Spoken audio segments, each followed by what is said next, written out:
Bonjour à tous, c'est Alésia et aujourd'hui nous allons voir les conditions et les boucles. Alors les conditions, c'est tout simplement le fait de faire une partie du code uniquement si une condition est à vrai, donc à true. Donc la plus simple condition possible, c'est un simple if.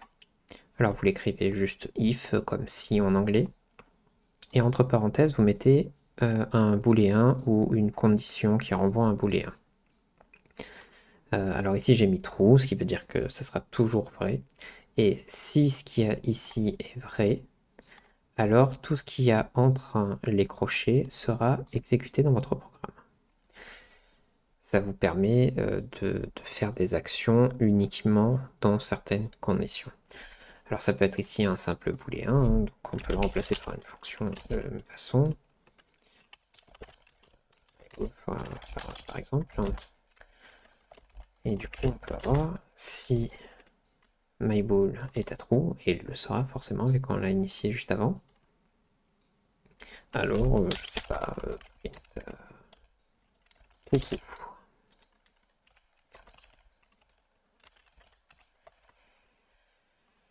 Voilà, donc ça c'est un print. Donc on enverra le texte coucou dans la console si MyBall est à true. Alors on peut très vite tester ça. Coucou. Voilà, donc MyBall était à true, donc coucou c'est fait. En revanche, si je passe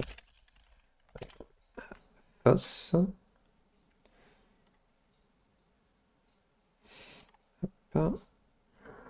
vous voyez qu'il n'y a plus coucou, puisque du coup la condition était à false. Alors vous pouvez mettre comme condition n'importe quoi qui se résume par un booléen, donc un booléen lui-même. Vous pouvez mettre le résultat d'une opération logique, donc entre deux booléens. Par exemple, si j'ai tout, je peux par exemple faire un et. Et donc il faut que toute la condition soit à vrai pour que le bloc du if se lance. Donc ici, avec un et, il faut que les deux booléens, les deux conditions, du coup, soient à true. Si les deux sont à true, vous voyez coucou. Et si une seule ou les deux sont à false, il n'y est plus. Ça peut être aussi une comparaison. Donc par exemple, si 1 est inférieur à 2, voilà, donc une comparaison entre deux chiffres, entre beaucoup de choses. Voilà, donc 1 est bien inférieur à 2, tout va bien. En revanche, si on fait supérieur, là, évidemment, il n'y est plus, puisque 1 n'est pas supérieur à 2. Et donc, cette comparaison va renvoyer false. Vous pouvez aussi combiner plusieurs opérations. Par exemple, vous voulez savoir le résultat si lui est à true. Je vais y arriver. Hop. Ou si, je sais pas, aussi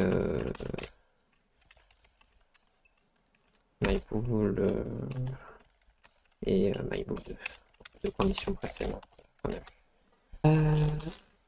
Alors oui, je me fais engueuler par le compilateur et je comprenais pas très bien pourquoi, mais c'est tout simplement parce qu'en fait, cette comparaison est toujours vraie. Et du coup, je lui dis si ça c'est vrai ou si ça, alors fais ça. Sauf qu'en fait, bah, comme lui est toujours vrai et qu'il y a un ou ici, il y aura toujours au moins un des deux côtés qui sera donc true. Voilà, mais sinon c'est tout à fait valide. Si on le lance, hop, vous avez bien coucou. Voilà. C'est un simple warning qui vous indique que du coup votre expression sera de toute façon toujours true. Voilà, et vous pouvez faire donc des opérations logiques de la complexité que vous voulez. ça marchera très bien. Si jamais vous voulez faire quelque chose, si il n'y a pas la condition du if, il vous suffit pour ça de rajouter un else en dessous du bloc du if et de lui rajouter un bloc. Dans ce cas, si cette condition est à false, alors ce qu'il y a dans le bloc du else sera exécuté. Et s'il est à true, ce qu'il y a dans le bloc du if. Donc si on reprend notre petit exemple avec myPool, qu'on met par exemple myPool égale true et myPool égale false. Donc là, par exemple, myBool est à true. Donc si je le lance, voilà, myBool égale true. Donc ça a bien lancé celle-ci et pas celle-là. Et si je le mets à false, vous avez myBool égale false. Donc c'est bien celle-ci qui a été lancée et pas celle-là. Voilà. Donc les conditions, du coup, comme je l'ai dit, ça permet de faire des bifurcations. En C++, ça s'appelle des branches. Donc des branches en anglais. Vous le verrez d'ailleurs sous ce nom, soit Unreal, mais tout le monde utilise le terme if ou condition, mais pas branche. Si jamais vous voulez imbriquer plusieurs conditions, par exemple si c'est quelque chose, sinon si c'est quelque chose, sinon si c'est quelque chose, vous pouvez aussi faire comme ça. Donc un if pour si c'est la première condition est à vrai, un else suivi immédiatement d'un if avec une autre condition, et vous pouvez en imbriquer comme ça autant que vous voulez, et finir par le else, comme on a vu là-haut, qui sera du coup lancé uniquement si toutes les conditions précédentes ont échoué, et il les fait dans l'ordre. Donc il va d'abord vérifier cette condition, puis celle-ci, puis celle-là. Donc vous pouvez en imbriquer autant que vous voulez, mais vous devez commencer à vous douter que si vous avez par exemple une vingtaine de conditions ici, une vingtaine de valeurs possibles par exemple pour un int ou quelque chose comme ça, pour un menu, ou pour n'importe quoi, ça va faire beaucoup de else if. Et ça va prendre énormément de place, ça sera pas très joli. Pour résoudre ce problème, il existe l'opérateur switch. Alors, switch, ça permet de tester du coup la valeur d'un int. Il me semble qu'il n'y a que le int qui peut être switch en C++. Du coup, vous testez la valeur et ensuite vous pouvez lui indiquer, du coup, par exemple, là, fais ça à partir de là si c'est égal à 0. Donc si myInt contient 0. Si jamais contient 1, commence ici. Si jamais contient 2, commence là. Si jamais contient 3, commence ici. Et à 5 ici. Et sinon, dans tous les autres cas, donc avec le default, c'est tous les autres cas, si jamais tous les autres ont échoué, alors faire ce qui commence ici. Alors je dis bien ce qui commence ici, puisque il va lancer toutes les lignes de code en dessous du case de la valeur correspondante. Donc, par exemple ici, si je le mets à 2, il va commencer ici. Si jamais j'ai quelque chose ici, donc par exemple un print,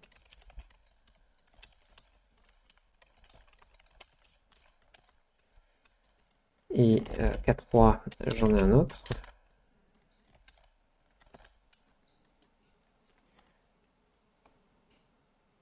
Si je lance, vous voyez que les deux ont été exécutés. Celle-ci et celle-là. Puisque du coup, il a commencé au 2, il a rencontré cette première ligne, donc il a print coucou. Et puis il a continué, il a vu cette ligne et il a print coucou 2. Alors, vous allez me dire, ben oui, mais moi je veux qu'il s'arrête avant. Mais pas de problème, si vous voulez qu'il s'arrête avant, il suffit juste de lui mettre un break.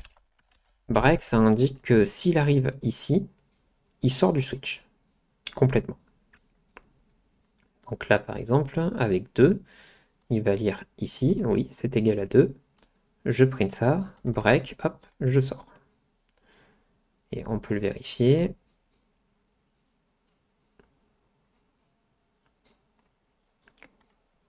si il veut bien. Voilà, vous n'avez qu'un seul coucou. Vous n'avez plus coucou 2, puisque du coup le break a fait sortir le programme du switch. Et il est passé directement ici.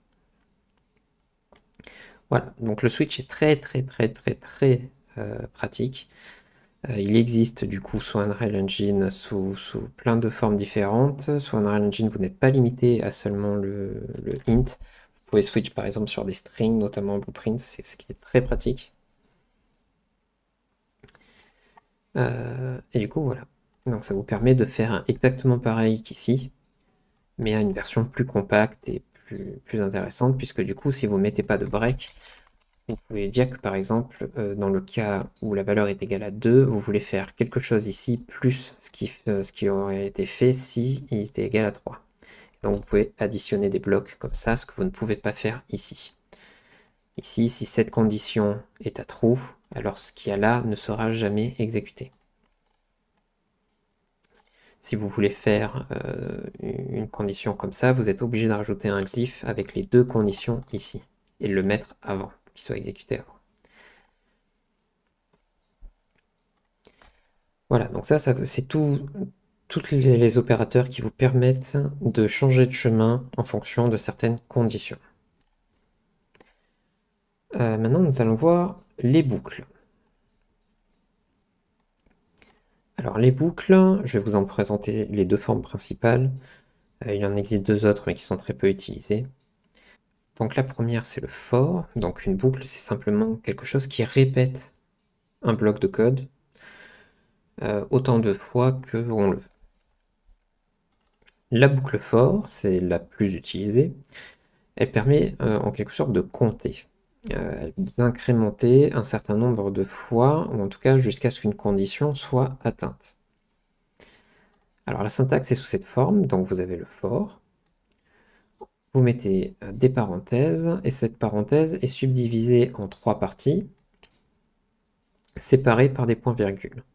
La première partie, c'est la variable qui est son initialisation, qui va nous servir d'incrémenteur, donc qui va garder le compte pendant chaque tour. Donc au premier tour, elle sera égale à 0 ici, au deuxième tour à 1, 2, 3 et 4, ainsi de suite. Donc en général, c'est la valeur i pour une boucle for. Si vous avez une boucle for dans une boucle for, vous ajoutez du coup la lettre suivante, donc i, j, k. Il est rare de dépasser 3 boucles for dans un briquet. La deuxième partie, c'est la condition. Alors ça, c'est la condition du coup de sortie. C'est-à-dire que dès l'instant où cette condition-là sera true, alors la boucle for cessera de s'exécuter, vous ne répéterez plus l'action. Donc par exemple, ici, j'ai fait une boucle for qui compte, qui fait du coup une boucle 5 fois, donc il commence à 0, et du coup, tant que l'incrémenteur, tant que cette variable est inférieure à 5, puisque du coup il va faire 0, 1, 2, 3 et 4, et à 4 on aura fait 5 boucles puisque ça commence à 0. Du coup, dès qu'il passera à 5, cette condition ne sera plus vérifiée, elle sera false, et du coup on sortira de la boucle. Et la troisième partie, c'est l'incrémentation. Alors l'incrémentation, c'est combien on ajoute à la variable d'incrémentation ici, à chaque tour. Donc là, le plus plus, c'est l'opérateur qui permet d'ajouter plus 1 à une variable. C'est pour ça que c'est le C++. C'est son opérateur à lui. Et donc, ça veut dire qu'à i, on ajoutera plus 1. Bien sûr, vous pouvez ajouter 3, 4, comme vous voulez en fonction des besoins. Mais la plupart du temps, vous allez juste vouloir compter, donc de 1 en 1. Et donc, vous pouvez utiliser i++. Donc on peut tout de suite le vérifier. Avec un petit cout, je vais juste du coup mettre un petit texte indiquant qu'on veut afficher i, ajouter i, et un ligne. Donc là, il va juste m'afficher i égale et la valeur de i. Du coup, je vais juste enlever tous les prints qu'il y avait avant pour pas que ça nous embête. Voilà. Et voilà, comme vous pouvez le voir, il a fait 5 fois un print avec à chaque fois la valeur de i. Et vous voyez, la valeur de i incrémente à chaque tour. Et ce, 5 fois. Puisque du coup, vous voyez ici, cette condition est vraie jusqu'à i égale 4, puis une fois que i égale 5, ça sort du for puisque la condition n'est plus valide.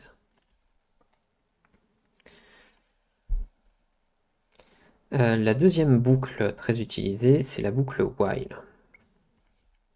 Alors la boucle while, elle fait un peu pareil que le for, sauf qu'elle n'a pas de variable d'incrémentation, et elle a juste une condition. Tant que la condition est vraie, elle continue de boucler, et si la condition est false, elle sort. Donc vous remarquez, il faut faire très attention aux conditions de sortie, autant dans la boucle for que dans la boucle while.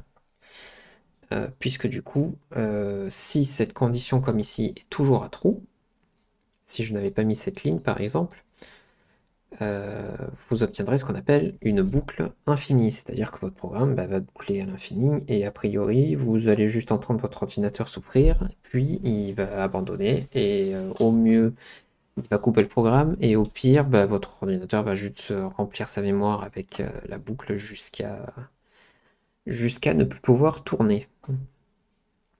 Voilà, donc faites très attention, évitez les boucles infinies. Alors je vous rassure, dans Unreal Engine, vous avez l'engine qui vérifie si une boucle est infinie ou pas, et en général, il arrive à les repérer avant que votre ordinateur ne décède. Voilà, donc maintenant vous êtes largement assez armé pour commencer à faire des petits algorithmes. Donc vous avez les conditions qui vous permettent de faire ou ne pas faire quelque chose en fonction de la condition. Le switch, si jamais vous avez besoin d'en faire énormément, sur la même valeur. Et les deux boucles for et while pour répéter une action. Et avec ça, du coup, pouvoir compter ou répéter une action x fois. Avec tout ça, vous pouvez faire énormément de choses. Déjà, et du coup, on va faire quelques exercices en partant vraiment d'un main de 0. Corriger pour vous montrer du coup comment faire vos premiers algorithmes, vos premiers exercices. Alors le premier exercice, on va le faire ensemble. Et le deuxième exercice, je vous laisserai le faire de votre côté. Et du coup, il sera corrigé dans la prochaine vidéo. Alors, le premier exercice, il s'agit donc d'initialiser un tableau, donc comme on l'a vu dans la vidéo précédente, avec que la valeur 1 dans chacun des slots du tableau, donc dans chacun des tiroirs, pour reprendre la métaphore de la dernière vidéo. Donc ici, on a un tableau avec 5 emplacements, et on veut que chacun des 5 ait la valeur 1. Alors comment on va faire? On pourrait le faire en mode bête, hein, juste, voilà, et dire, écoute, mets-moi 1 dans chacun, hop, dans chacun des slots, donc le 1, le 2, le 3, le 4. Et vous voyez que le code se répète ici. Il faut savoir qu'en programmation, en général, si un code se répète, il y a de très fortes chances que vous l'avez mal fait. Ou en tout cas qu'il existe une méthode plus naturelle et plus optimisée pour le faire. Du coup, on va pas le faire comme ça, même si ça marcherait, c'est une réponse tout à fait valide. Mais si jamais je vous demande de le faire maintenant sur un tableau de int avec 500 valeurs, cette méthode, même en copier-coller, elle va vous prendre un sacré moment. Donc, on ne le fait pas comme ça. On va chercher une méthode qui marche dans toutes les situations, quel que soit le nombre de cases. Et donc, vous l'avez compris, si ça se répète, on va utiliser une boucle pour le faire. Alors, comment on va faire? Alors déjà, on peut voir, il y a plusieurs choses. Déjà, l'affectation est toujours la même. On affecte la valeur 1, puisque le but, c'est justement d'avoir 1 partout. Donc cette partie-là du code, elle peut être répétée telle quelle, puisque de toute façon, c'est toujours pareil. Le nom du tableau, évidemment, c'est le même à chaque fois. Et la seule chose qui change au final, c'est l'index de la case du tableau. Donc le numéro du tiroir de votre arbre. Comment on va faire du coup pour passer de 0 à 4? Et bien, si vous vous souvenez du coup de la boucle, ça tombe bien parce que c'est exactement ce qu'on veut. Avec la boucle for, on obtenait bien un i qui commence à 0 et qui finit à 4. Et là, c'est exactement les valeurs qu'on voudrait placer ici. Du coup, bah, c'est exactement ce qu'on va faire. On va préparer une boucle for. Donc, rappelez-vous, la boucle for, il y a d'abord l'initialisation. Hop. Donc, à 0, évidemment. On veut aller jusqu'à l'index 4. Du coup, il faut que i soit inférieur à 5. Et à chaque fois, on veut augmenter de 1, du coup, i++. Alors maintenant, comment on va faire? Tout doit être identique, donc on veut cette ligne concrètement, sauf cette partie-là. Cette partie-là, on aimerait bien que ce soit la valeur de i. Et bah du coup, tout simplement, on met i. Et du coup, lors de l'exécution de ce code, i sera remplacé par sa valeur. Et du coup, bah, si c'est 0, ça mettra 1 dans la case 0. Si c'est à 1, ça mettra dans la case 1, 2, 3, 4, et ainsi de suite. Alors, ce code est juste, il n'y a pas de problème, mais on ne peut pas voir le résultat. Alors comment on va faire pour voir le résultat aussi? Eh ben, c'est très très simple, on va faire exactement pareil. On va faire la même boucle. Mais cette fois, du coup, on va juste afficher la valeur de la case du tableau. Alors, ça commence à faire pas mal de print normalement. Vous avez compris comment ça fonctionne. Voilà, donc là, ça va juste afficher la valeur de la case, puis sauter la ligne. Donc si on reçut bien notre coup, à la fin de l'exécution de ce programme, on devrait avoir dans la console que des 1. Donc 5 fois 1. Vérifions. Et voilà. Du coup, tout va bien. Voilà. Donc normalement, avec tout ça, vous devriez être capable maintenant de faire l'exo 2. Alors l'exo 2, c'est un simple tri de tableau. Alors il faut savoir que le tri de tableau, c'est un exercice assez populaire en programmation. C'est un exercice qui n'est pas très compliqué, mais qui demande quand même de poser l'algorithme au moins sur le papier, je pense, pour des débutants. Il y a plein de façons de le résoudre. Il n'existe pas qu'un seul moyen de trier un tableau. Il y en a plein. Donc il n'y a pas de réponse unique. Et du coup, je vous rajouterai une petite vidéo avec le corrigé. Comme ça, vous pouvez prendre le temps de vraiment vous exercer. Et je vous encourage vivement de vraiment vous exercer énormément comme ça. Je vais juste vous expliquer du coup cette syntaxe-là qu'on n'a pas vue dans la vidéo précédente. En fait, c'est simplement la manière d'initialiser un tableau avec des valeurs dès sa déclaration. Donc vous retrouvez la déclaration normale d'un tableau, donc exactement pareil qu'ici. Tout de suite après, entre-crocher chacune des valeurs du coup du tableau dans l'ordre. Donc ça c'est la case 0, ça c'est la case 1, ça c'est la case 2, ça c'est la case 3, etc. Jusqu'à 9. Voilà, donc vous avez un tableau avec des valeurs entières complètement désordonnées, et le but c'est de les rearranger dans l'ordre. Voilà, n'hésitez pas du coup à m'envoyer dans les commentaires vos exercices. Je suis impatient de voir comment vous allez résoudre ce petit problème. Si vous n'y arrivez pas, vous inquiétez pas, le tri de tableau, ça reste quand même assez difficile. Exercez-vous sur des exercices plus simples. Mettez-vous des défis, notamment des exercices mathématiques, je sais pas, multiplier les nombres, trouver les nombres premiers, ce genre de choses. C'est des petits exercices qui vont vous faire utiliser les conditions et les boucles et qui devraient vous permettre du coup de vous exercer et d'apprendre la syntaxe afin que vous n'ayez plus besoin d'aller chercher sur les vidéos ou d'avoir un calepin à côté pour pouvoir écrire votre code. Voilà. Du coup, à la prochaine et bonne chance à tous.